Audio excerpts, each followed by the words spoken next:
Good morning, everyone. I'm Kevin Allen. I'm joined by my usual broadcast partner, former NHL defenseman Tom Laidlaw, who played 11 seasons for the New York Rangers and Los Angeles Kings. This is the Laidlaw and Allen Report.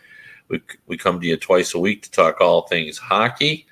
And Tom, I was a little surprised that the Rangers didn't get it done last night. I kind of thought that that Tampa kind of rose up and got one win. But then I thought, I think the Rangers will take that game. But I thought actually Tampa played even better than they did in Game 3. I agree totally, And they weren't the team. I mean, I thought before in Game 3 that they won it, but I didn't feel like I thought they were going to lose it all the way through that. I didn't feel that way yesterday. I thought the Lightning was kind of in charge. They knew what they wanted to accomplish. And, home ice advantage, people think that you want it for Game 7. I think Game 7s, and it's been proven out in the last decade, there's really not much of an advantage. It's a coin flip. But I think the advantage is in Game 5. And I say that because it's a 2-2 series. Now the Rangers are going home where they played really, really well. And if you win that Game 5, now all of a sudden you plant some seeds of doubt in Tampa. Tampa knows it's got to go home and hold serve, and it hasn't been easy winning at home. And I think all the pressure in the world will be on Tampa if the Rangers win this Game 5. And a little bit, maybe not as much, but there's a lot of pressure on the Rangers, I think, too, right? They don't win tonight at home, and then they're going to go back to Tampa down 3-2. So, I just, I agree with you 100%. I saw John Cooper get interviewed before the game yesterday, and he pegged it at the 8-minute mark of the second period in Game 3 that he thought the series really started to shift. He thought up to that point the Rangers were by far the better team, and then Tampa started taking over. And you're right, the Rangers are up 2-0 in Game 3, and then give that up in the late goal defeat. So they could have been up 3-0. And then last night's game doesn't mean as much. But I'm with you. I thought Tampa really was in control of the game. They played smart. They only gave the Rangers one power play. The Rangers scored on that power play. But I just thought Tampa, that championship pedigree, as they call it, right? These guys have learned how to win. And it really reminds me a lot of the New York Islanders who were there winning their cups in the early 80s. I just remember watching them play and thinking, man, we can beat these guys. They're not that good. Pittsburgh one season had them in the first round. You're thinking, geez, the Islanders are ready to be beaten, but they just keep finding a way to win. And I just, again, Tampa, like we've talked before, they lost that whole third line from last year's team. Point being hurt right now, so it's just, man, they still find a way to win. Yeah, no, they're winning now because of will. They're just not the team they were. I'm not saying they're not talented, because they are. They clearly are. But I'm just saying they're not. They don't have the depth that they've had in the past, and they can't keep coming at you. Like, you look at the Colorado team, for example. And now they're going to be beat up without Kadri. I think that's a terrible loss. But they've got 4 lines that can do damage to you. And the Lightning used to have 4 lines. I don't think they have 4 lines anymore. Not the 4 lines they had before. That's for sure. Yeah. No, that's for sure. So, it's an interesting stat. I didn't see this. No even strength goal for the Rangers for 138 minutes. Huh? Yeah. Interesting. Well, that's how you win. Yeah. I'm a big believer in even strength scoring. That's why when I've talked about Johnny Gaudreau having just an incredible season, and it just wasn't talked about enough, but he led the league in even strength points. Yeah. It's one thing to score on the power play when, you got more ice, they can't cover everybody. Yep. You can move the puck to the open guy. There's a reason why teams, find success on the power play. But Gaudreau hardly did any scoring in the power play. He did it when it was 5-on-5, when theoretically there was a man on him. And I find the teams of the most success are the teams that can score 5-on-5. It's a lot harder to score 5-on-5. I agree 100%. Yeah, you can't really rely on your power play all the time. Like last night, they only got one power play to start with. So, yeah. And I really think, and I've talked about this before. I mean, yes, it's not luck that although now it's kind of fallen off, but the Washington Capitals were good on the power play for about 7-8 years in a row. Well, that's not all luck, but there is a lot of luck in power play percentage. You can hammer a puck all day at the net, and it just ricochets elsewhere, or it hits somebody, or the goalie doesn't see it, but it hits him. And then you can hammer it all day and score 10 goals because the puck deflects the right way, or the goalie can't see it. It goes right by him, So, I mean, so you're saying Wayne Gretzky and Yuri Curry were lucky all those years? Well, no, actually, I think I started my sentence by saying, obviously, talent plays a lot into it, but you don't listen to me anyway, so it's okay. I just do selectively. Selectively, I listen. Yeah, well, but I mean, clearly, talent does play a role in it, but I do think that luck just plays an incredible. Yeah, no question. So, I mean, sometimes I also think the way we defend power plays is completely different now. Like, I don't think the percentage for Gretz and Curry would be as high in this era because everybody's collapsing down low, and they're just bunkering up. Yeah. So, and I think people have figured out that's the best way to compete like that. But I mean, they're trying to block everything before he gets to the net. Right, and goaltending is improved too. There's no question. And like even when you look at the old films of those old games, the goaltenders look smaller, right? They oh yeah. Yeah. Now, I mean, but it is amazing to me. I think one of the, and I've said this before, what's never talked about enough is the skill that defensemen have skating backwards. Yeah. Like, we don't even give it a second thought, and that's a hard thing. Yeah, that's a good point. It is funny when you see a forward try to go back and play defense. And back up like before. Yeah, it's true. Yeah. Well, in the transition, in the 80s, guys used to fall down when they transition. Yeah. I remember it. And they'd say they got their skate caught on a rut, but that wasn't it. They got their feet tangled up, because they were trying to transition to backwards. Well, it's amazing. Now, you never see that anymore. Guys are so smooth and turning and skating backwards, and guys are coming at them 25 miles an hour, and they're defending them, one-on-one. It's really remarkable. And you can't hook and hold anymore, like we used to be able to hook and hold. So it really is remarkable. And another thing that I think is often overlooked is the skill that goalies have to sort of peek through bodies to find the puck. Yeah. Like, sure, you got to make yourself big and, try to anticipate where the shot is going to go and all that. But there are guys who are much better at keeping track of the puck. They just need a little sliver, and they look through guys and everything else. Like, when people talk about, in the playoffs, we're going to take away his eyes. And I always say the same thing. Yeah, he's never seen that before. He's never had anybody try to, It's a new idea. Yeah, it's what a novel approach. What a novel approach. We'll get in front of him. But and that is effective. I mean, you want to do that. That's part of hockey. Because you don't want them to have a clear look. When you guys coming down the wing and blast one, what's the percentage of that? It's not very good. When they can see it, they stop it. So, I'm going to take umbrage with this one. Guys didn't block shots like they do now either. Not true. I don't think that's true at all. There's a lot of shot blocking back then. I'm going to argue with you on that, just because I've talked to a lot of people about this through the years. It's just different now. Well, I mean, guys, before there was a lot of shot blockers, but it wasn't as organized as it is now. Now they're crashing back to the net, to the forward. Correct. That gentleman is completely right. Just in terms of just the approach is different. There were guys who blocked plenty of shots back then, but the way they did it is even different now. Right. And I'd like to say they do it smarter now, but I've seen some incredibly. I don't want to say. Should I use the word stupid? Not thinking your equipment is on the front of your body. So you see some of these guys now turning their body. That's what I'm saying. It defies logic. It's not smarter way to do it. I think the theory is that you're taking up more space, more likely to get hit, but then you're also more likely to get hurt as well. So don't turn your body, face up. Yeah. Yeah. Well, they used to go low to block shots, and now they do that kind of pirouette thing that they do. I don't know, but and the other thing is too, and this is going to sound like the old school guy, and I try not to be like that. But I hate if a guy gets hurt, don't show the opposition that you're hurt. Listen, if you broke your leg or something, you broke your leg, you can't get off. But I hate seeing when guys like limp to the bench and have to block the shot and then the back again next shift. Don't show the opposition you're hurt. It's just, to me, it's like, okay, now they know, okay, I hurt him last time. Is he going to want to block the shot again this time? That's how I was always. I hated the other team knowing that I was hurt. So yeah.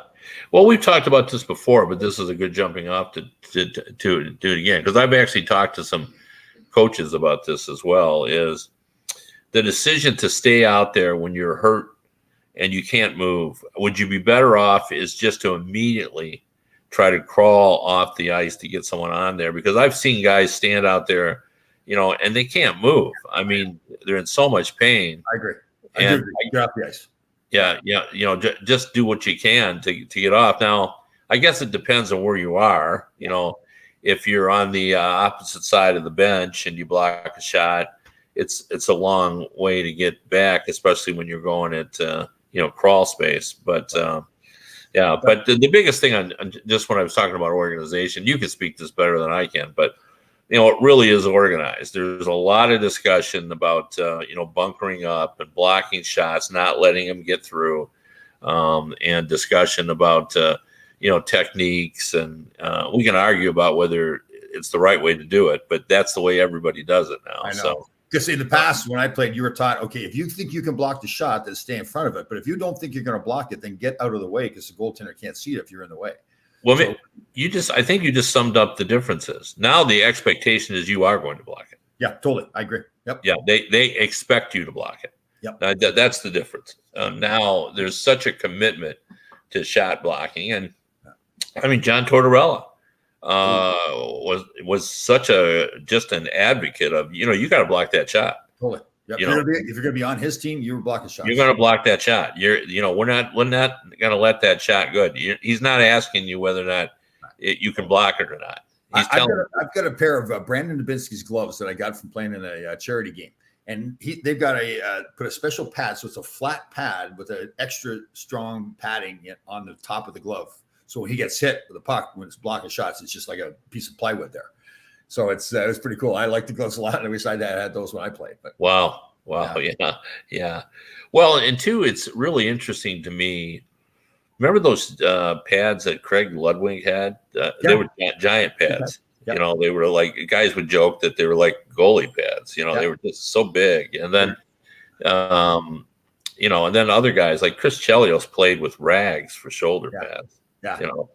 There's a lot of guys. Barry Beck, all he had was the caps from the shoulder pads, and they were attached to the suspenders for his pants. There's no other part. There's nothing on the back or front of his shoulders. It was just the caps. Yeah. Wow.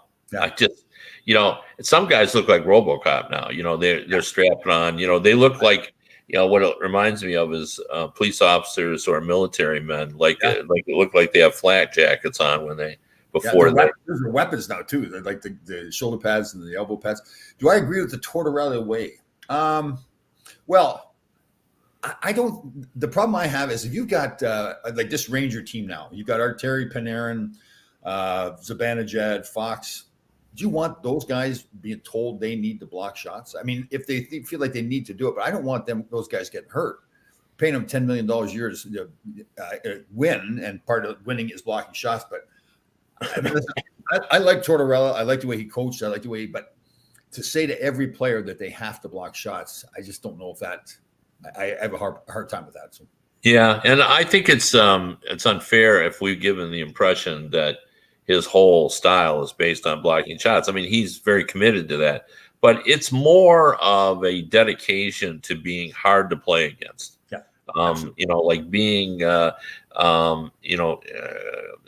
Not allowing time and space to be always on them, to be always in pursuit, so that they feel like they've got no time whatsoever to make a play. Like every time a guy gets the puck, there's someone on him. That there's a real dedication to that you've got to be hard to play against, and that regardless of whether you're on or off offensively, as long as you play that style, you're going to be in every game. So I think, and going back when he was with the Rangers, I always thought his teams were always a little bit on the overachieving side. So guys like Girardi and Yep. Was a Even big Callahan, who was a captain, right. Yeah, he played beyond his talent level. Yeah, they take real advantage of guys that are just pests. Yeah. They really do. So I think he's effective. And here's the thing that's always shocking to people when I tell them this. I've talked to a lot of players who have played for Tortorella, and most of the guys like him. Yeah. They like that kind of, you're not guessing about what the coach is thinking with John Tortorella. And top players like him too. They think that he gets results. Right. And he doesn't play outside. He's not playing any games with you. Like sometimes coaches will play these mind games. There's no mind games. Here's what I want from you. If you don't do it, you're sitting on the bench. Yeah. Yeah. And some guys didn't like him, and some in the media didn't like him. But there are guys probably that don't like John Cooper. Exactly. And they won 2 cups. I think I've told you this many times. I think I love Herb Brooks now for what he did for me as a person, as a player. But a lot of times when he was coaching me, I didn't like him at all. I hated him. Yeah. His methods. But and that's true of teachers too. Yeah. I mean, all of us have had teachers that were hard on us when we were kids, and yet when we get removed from it, we thought, boy, she taught me a lot. He or she ticked me off, and I performed because I was mad. So I don't know, but so we go back here, like the news breaking ability of our show once again. Well, we reported here probably a month ago that Bergeron was going to retire if they didn't fire Cassidy, and they just fired Cassidy in Boston yesterday. Do you think that was a direct result of Bergeron being unhappy with him? I do. I was told by somebody. There's kind of a chain here. So a friend of mine knows somebody working in the Bruins organization. They told him, I think it's about a month ago, that as far as Bergeron was concerned, and maybe there was other people that was going into and saying they didn't like the coach, but from Bergeron directly that he would retire if Cassidy stayed behind the bench. Well, 2 things about that. First of all, Sweeney did say that he factored in his discussions with players before he made his decision. He did say that. He said, they're not driving the bus, but, they're the talent. They're the people that have to implement the orders. So I think it's important how they feel about things, which I thought was a pretty managerial thing to say. Yeah. I didn't, I thought that was appropriate. I think you should talk to your top players. I mean, and they do. Well, especially when you got character guys like a Bergeron too. Like right. This is a guy that he's dedicated himself to the Boston Bruins. And if you don't go and ask him, like if he's saying he's contemplating retirement and you don't go find out why, then you're making a big mistake. Yeah. However, I did some checking yesterday, and I was told that the decision to fire Cassidy is not going to expedite Bergeron's decision. Well, see, I think they may say that publicly, but he went and got surgery just the other day too. So typically, if a guy's going to retire and he's got the summer ahead of him, and he's got some elective surgery, he waits till the end of the summer. He wants to enjoy his summer, go golfing, go on vacations with the family. To me, the fact that he's getting the surgery now tells me he must be ready for the start of the season. I thought he was coming back no matter what. So yeah, we talked about that before. I just don't think he's ready to quit. Yeah. Plus, I don't think he's that sounded like, maybe he was angry with Cassidy. I mean, I don't know, but maybe he was angry with Cassidy, but he's not a quitter. I just don't. I don't necessarily know if I view him this way. I don't know him that well, but that all could have been that he had told management before. So listen, this Cassidy is not the guy to coach his team. Yeah. And maybe were they saying, okay, we'll let us deal with it. But he said, okay, fine, but I'm not going to play. And now he comes out publicly and says, I'm not going to play, or I'm contemplating not playing next year. Right. So, yeah. So, hold on. I'm going to get another scoop here by Brian Dowd. And Fluto says Pasternak will not sign with Boston as long as Sweeney is still the GM. Who's Shinzawa? Do you know? Oh, yeah. No, he's a very good reporter. He's a very good reporter. But, man, we've really now climbed the ladder in terms of, it's not new that players have, made up their minds they're not going to go back if the coach is there. I mean, that's kind of gone on for years. But the general manager, usually, they're enough removed from the GM that Do you think he was offended by the last contract? Well, that negotiation, he held out for a while before he got that number, right? Yeah, And you yeah, could look and say, well, Charlie McAvoy now gets what, $9.5 million a year, and yeah, Pasternak's what, 6, something like that. yeah. Who's more valuable to that team? Is it a tie? Maybe is Pasternak as valuable as McAvoy? Yeah, I don't know. I wouldn't want to make that call. I mean, they're both valuable. Yeah. So, yeah. So what you're saying is he was offended that he held the line on Pasternak, and then he just opened the vault for because actually I was listening to NHL radio on Sirius on my car the other day, and Andrew Raycroft was on, former Bruin, and he was talking about that, how negotiations had gone in the past with Bruins, how hard they had to fight to get, go back to Ray Bourque and everybody, how hard they had to fight to get their contracts.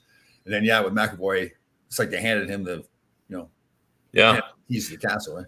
Well, I would trust Fluto's reporting for sure. I mean, he's been there around a long time, and I wouldn't even doubt that it came right from the horse's mouth or the horse's agent, one or the other. Well, and here's Brian Dowd here on fire here today. Hold on here a second. In regards to how Krug Krejci treated allowed to walk. Huh.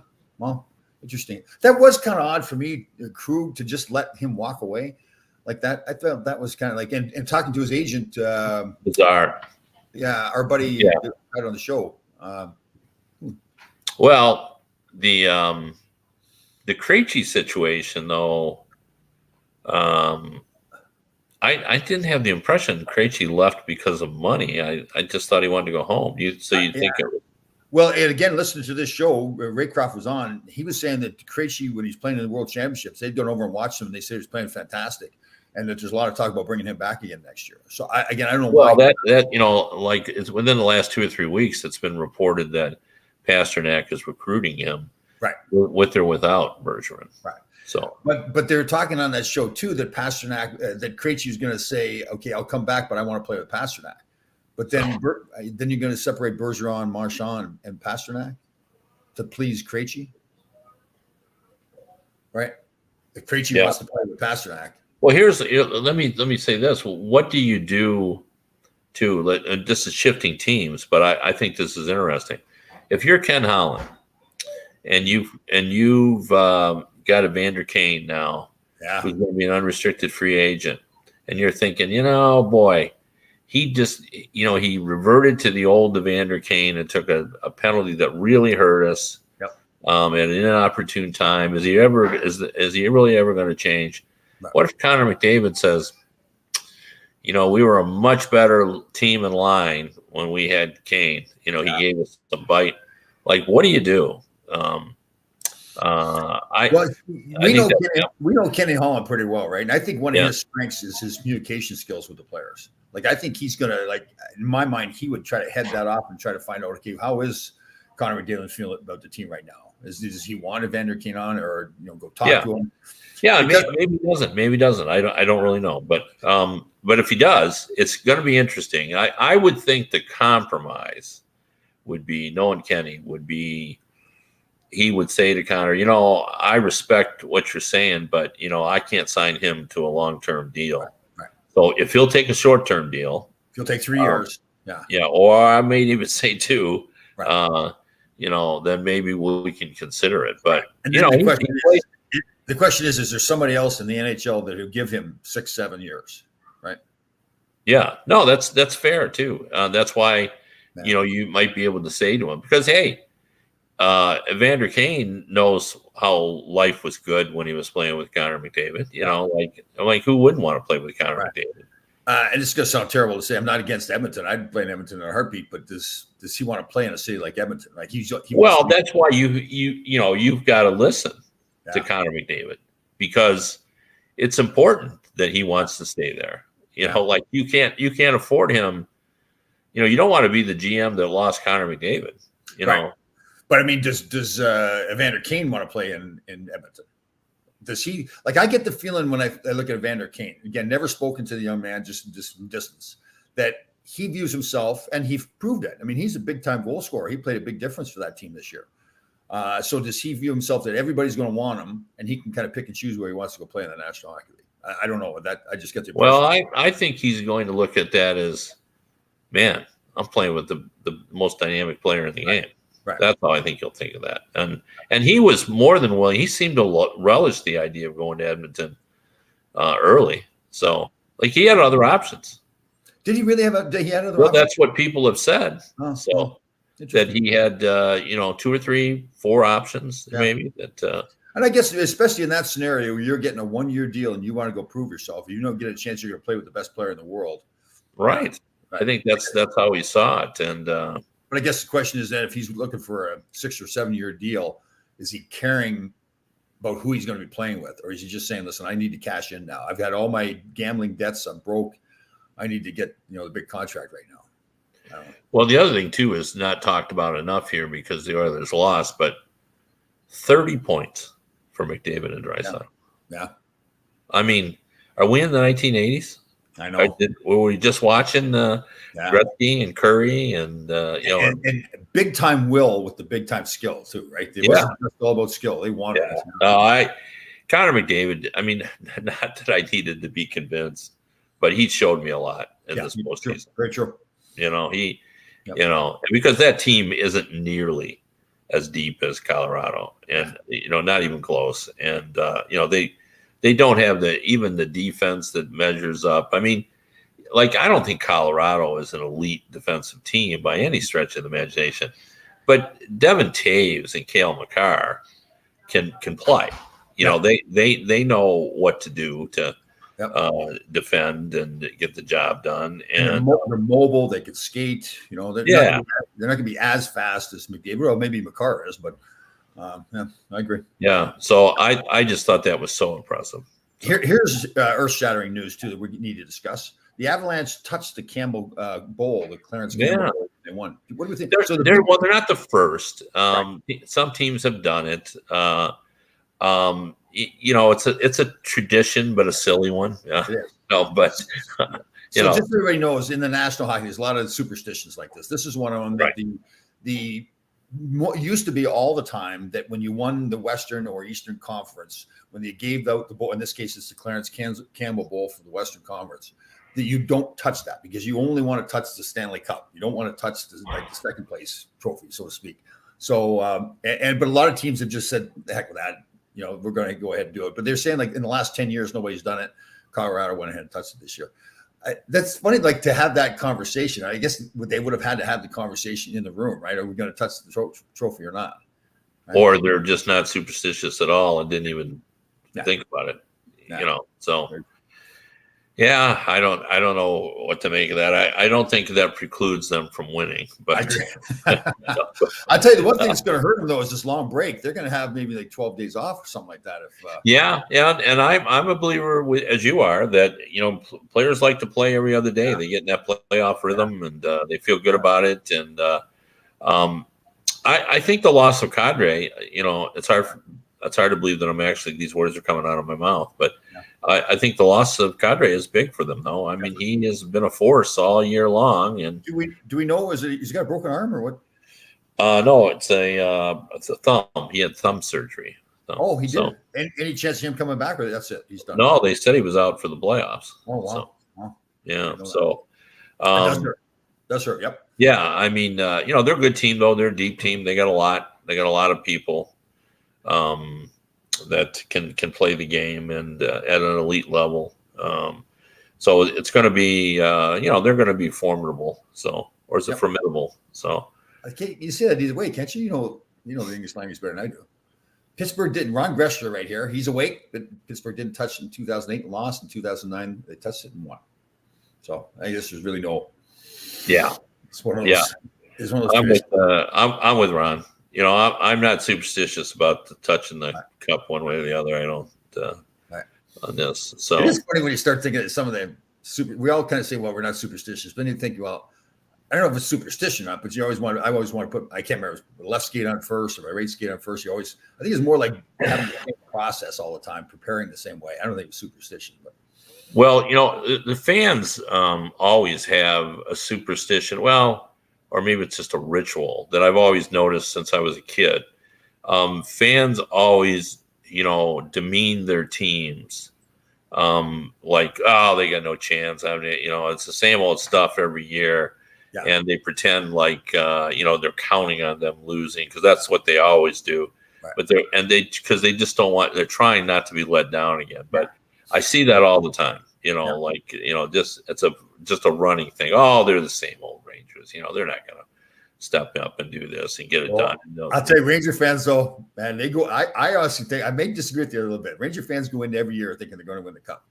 But I'm talking. Well, yeah, mostly I guess what I see is with the Maple Leaf fans, like they expect the worst. That's a good example. Right they just think, but it's been a long time since the Rangers have won too. So that's true. Yeah, but I tell you, the Ranger fans, like it was the last series against Carolina. They were playing a game. Can't remember which game it was. They're playing a game at Madison Square Garden. Igor Shesterkin had gotten back to being who he was all season long. Was having a great game, and he let kind of a soft goal in. And I've talked about this, how sometimes the Garden can be, the fans love you, but that energy that they have, negative or positive, you can feel it. But right away, right after the goal was scored, the Ranger fans all started chanting Igor's name again, more like encouraging him. Okay, we're still here. Yeah. So it was cool to watch. Yeah, I think the fans that go to the game are different than the average fans, though. So, I do sense that as well. But, we've reached the point in pro sports too. Not so much in, oh man, I got to move off this because we got to talk about something here. What? This just slays me. So back many years ago, I remember being flabbergasted, even though the NHL hadn't really arrived yet. The national footprint of the league still hadn't, Bettman hadn't been along. This is how long ago this came up. The Bettman hadn't been around long enough to really, build up the financial revenue and so forth. And we didn't have as many healthy franchises as we have now. But I remember there was a story that the PBA had better ratings than the National Hockey League. And it just was a sad day for me, to realize that I was covering a sport where we couldn't even beat bowling. Okay. And we were talking about ratings the other day and about why the one of the negatives someone brought up of being on ESPN is, now we've got to be subservient to the NBA. And that is like, we had the afternoon game and the ESPN/ABC game was at night, was in the NBA. Right. And I said, it didn't matter whether it was the same network or not. I said, we're so much smaller than the NBA that we're always going to lose that. And we don't want, as a league, you don't want to go up against the NBA. You don't, because just in case there's some crossover, and there are some, you don't want to lose those people. Yep. And, I said that I guessed that the NBA was 4 or 5 times larger. And we checked the ratings and it was true. What do you think? How many people watch, you think, a playoff game? NHL or? Yeah. See, I would have no idea, to tell you the truth. Honestly. Yeah, it's about 800,000 or 900,000. So it is. Watch it. So, and the NBA is at about 4 million plus. Right. So about 4 times larger. And I made a joke on another podcast where I said, well, at least we don't trail the PBA anymore. So we looked it up, and we do. Oh, really? Wow. The Pro Bowlers Association is now on Fox on Saturday and Sunday. They average 900,000. Wow. Thing. We like nothing has changed. Wow. Like that's stunning to me. Just absolutely stunning. That is surprising. Yeah. How many times have you watched the PBA on television? The last time I think Earl Anthony was probably still. Yeah. So anyway, I was a little disappointed in that. Now that was a snapshot we looked at, and maybe on a regular basis we kicked their butt. I don't know, but in what we looked at, the PBA had taken down. Yeah, that's interesting. But you do make a good point, though. Like, we don't want to go against the NBA. That's why they moved if there's a game 7 with the Rangers. Yeah. Plus, I don't think a weekend afternoon is a bad way to go.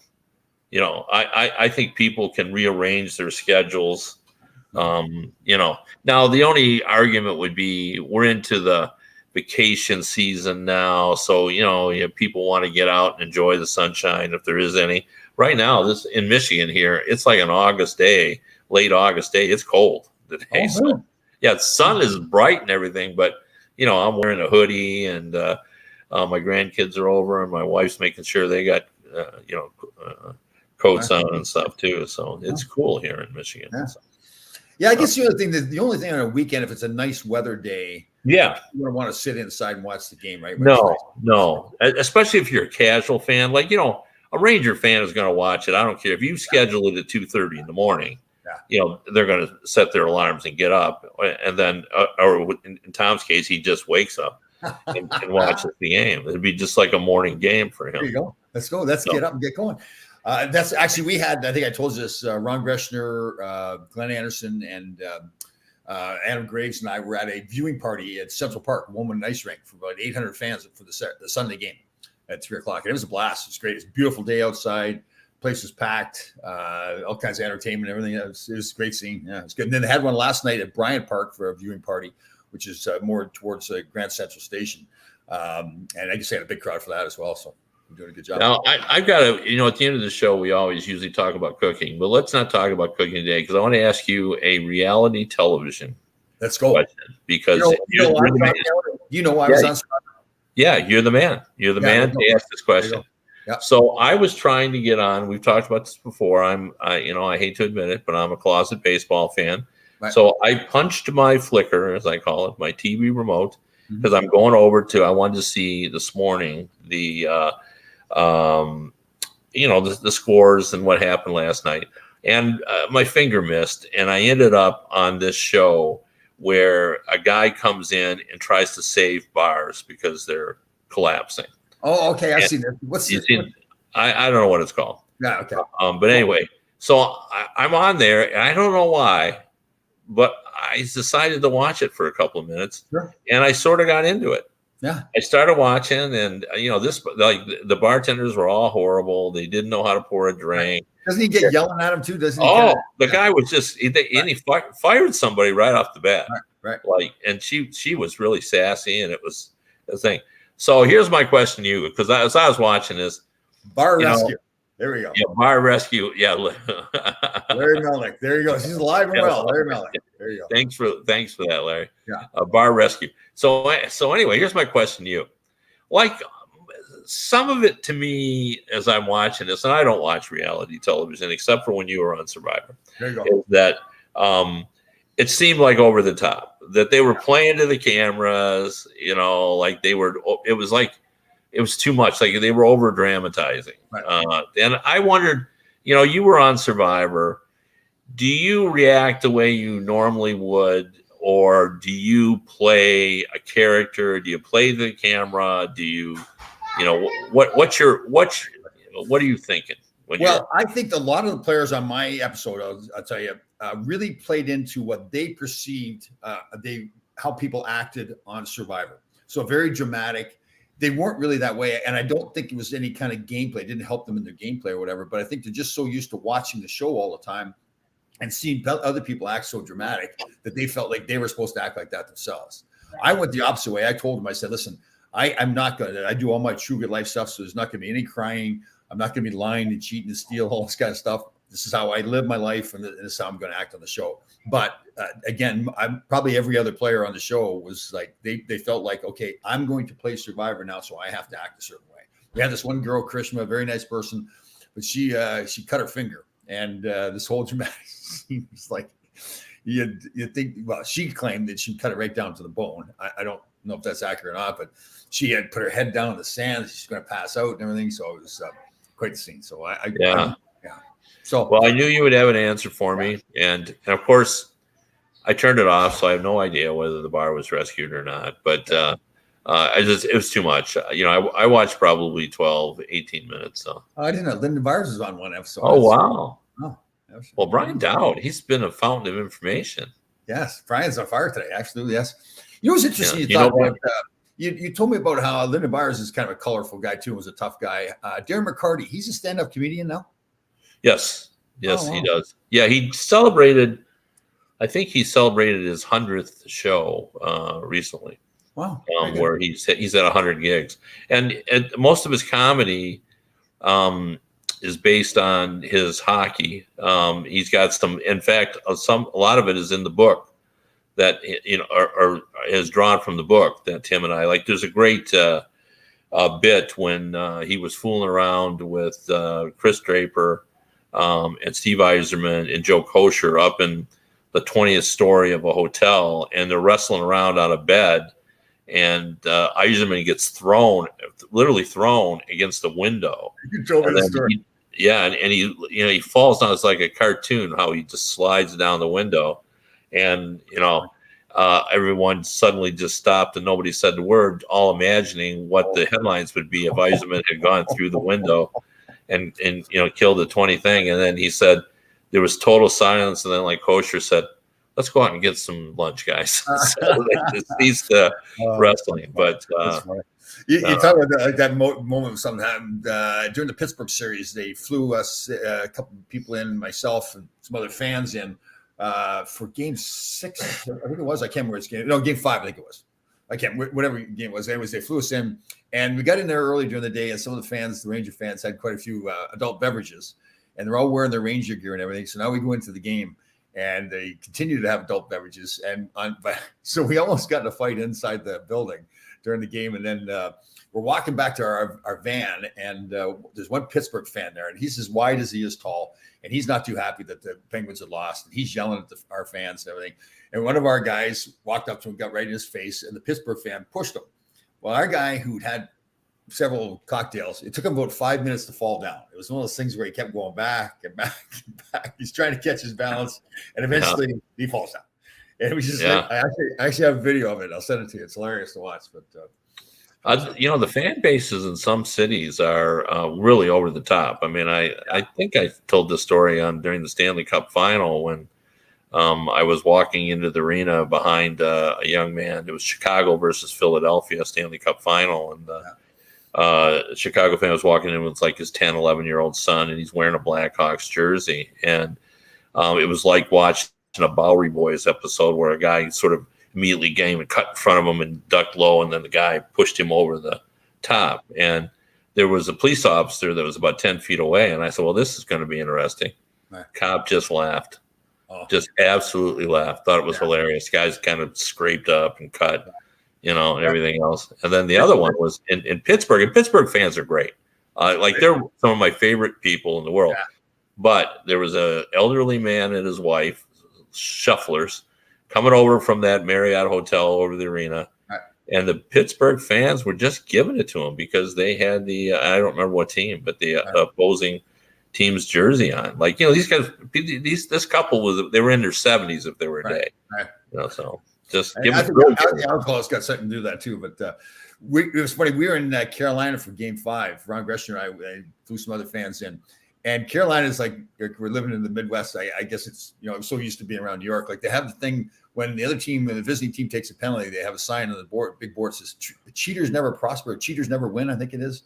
And then we're laughing. They were showing it late in the game. They're showing the Weather Channel up on the big screen. Who cares about the weather right now? Yeah. That's my favorite. The best describe our sport. I always love the axiom: if you ain't cheating, you ain't trying. So, that's true.